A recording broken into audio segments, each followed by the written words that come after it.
को जन्म देती है माँ, लेकिन अध्यात्म को जन्म देते हैं सद्गुरुदेव भगवान।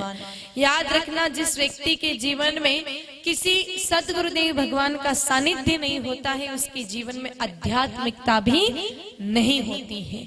इसलिए जीवन में सद्गुरुदेव भगवान निश्चित होने चाहिए। कहा है कि जिसके जीवन में गुरु नहीं उसका जीवन शुरू नहीं। हर व्यक्ति के जीवन में कोई न कोई सद्गुरुदेव भगवान होने चाहिए।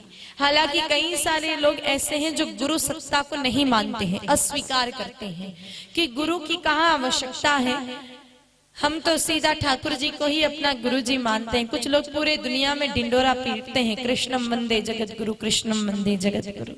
मेरे भाई बहनों, ठाकुर जी को ही अपना गुरु मानते हैं, अच्छी बात है। लेकिन यहाँ एक विचारणीय मेरे भाई बहनों बात यह है कि हम जिन ठाकुर जी के विषय में कह रहे हैं कृष्णम वंदे जगत गुरु, वो ठाकुर जी भी जब इस धरती पर पधारे तो उन्होंने भी मेरे भाई बहनों वृंदावन छोड़ करके फिर सीधा गए उज्जैन में, और उज्जैन में जाकर के संदीपनी मुनि का आश्रय लिया और उनको अपना गुरु स्वीकार किया।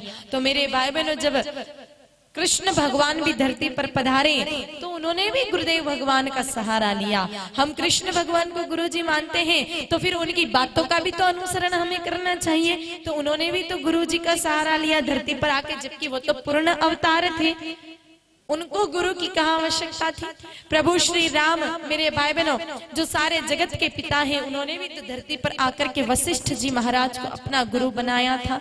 तो धरती पर आने के बाद राम जी और चाहे कृष्ण जी भी हो तो वो भी गुरु का सहारा लेते हैं। इसलिए हमारे जीवन में भी सच्चे सद्गुरुदेव भगवान होने चाहिए। मेरे भाई बहनों, अब लोग कहते हैं कि इस कलयुग में ऐसे कौन गुरु जी हैं जो हमें ठाकुर जी तक पहुंचा दे। इस कलयुग में तो ऐसा कोई मिलता ही नहीं। ऐसा नहीं, आपने ढूंढा कहाँ, ये बताओ।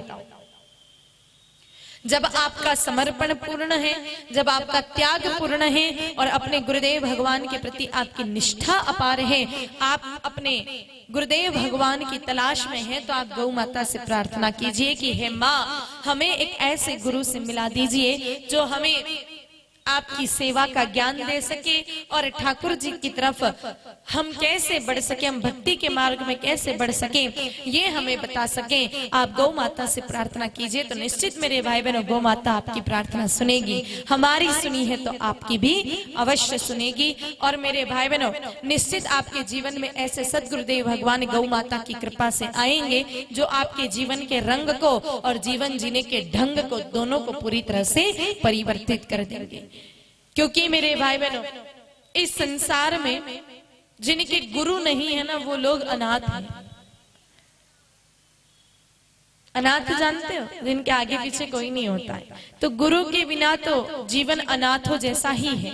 जैसे मिट्टी का ढेला जो होता है ना, वो खेत में पड़ा रहता है, तब उसका कोई मोल नहीं होता है, उसको कोई पूछता नहीं है। लेकिन उसी मिट्टी के ढेले को अगर कोई कुम्हार घर पर ले आवे, उसको चाक पर चढ़ा करके मेरे भाई बहन उसको आकार दे देवे, तो फिर उस मिट्टी की कीमत बढ़ जाती है।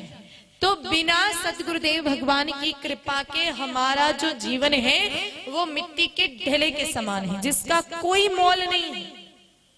लेकिन कोई सद्गुरु रूपी कुम्हार अगर मिल जाए, हमारे जीवन को चाक पर चढ़ा करके, संस्कारों की चाक पर चढ़ा करके उसको आकार दे दे। अब देखो, गुरु जी के हाथों में गए हो तो जैसे कुम्हार आकार देने के लिए उसको पीटता भी है, ऐसे चोट भी पड़ेगी शब्दों की। और जैसे उस मिट्टी के बर्तन को मजबूत करने के लिए उसको तपाता भी है अग्नि में, तो सद्गुरुदेव भगवान भी मेरे भाई बहनों आपको तपस्या की अग्नि में तपाएंगे। लेकिन जिसने सद्गुरुदेव भगवान की वो मार सहन कर ली और जिसने सद्गुरुदेव भगवान की वो तपन सहन कर ली, उसके बाद जो आकार मेरे भाई बहनों निकल करके आएगा, निश्चित उसकी कीमत 1000 गुना बढ़ जाएगी। लेकिन असल में परीक्षा की घड़ी यही है। अगर किसी दिन किसी शिष्य को गुरुदेव भगवान की थप्पड़ अगर सजा समझने में लग जाए वो, या उनका तपन, उनका अत्याचार समझने में लग जाए, तो समझ लेना कि उस शिष्य का पतन होने वाला है, उस पर गुरु कृपा हो नहीं सकती है। तो मेरे भाई बहनों, आप जितने भी लोग बैठे हैं, अगर आपके जीवन में कोई न कोई सद्गुरुदेव भगवान है, आप किसी की शरणागति में है, अच्छी बात है। नहीं है तो फिर आप गौ माता से प्रार्थना कीजिए कि जल्दी ही, शीघ्रता से ही कोई न कोई एक सच्चे गुरुदेव भगवान आपके जीवन में आ जावे, जिससे आपके जीवन की राह को एक नई दिशा मिल जावे। तो मेरे भाई बहनों,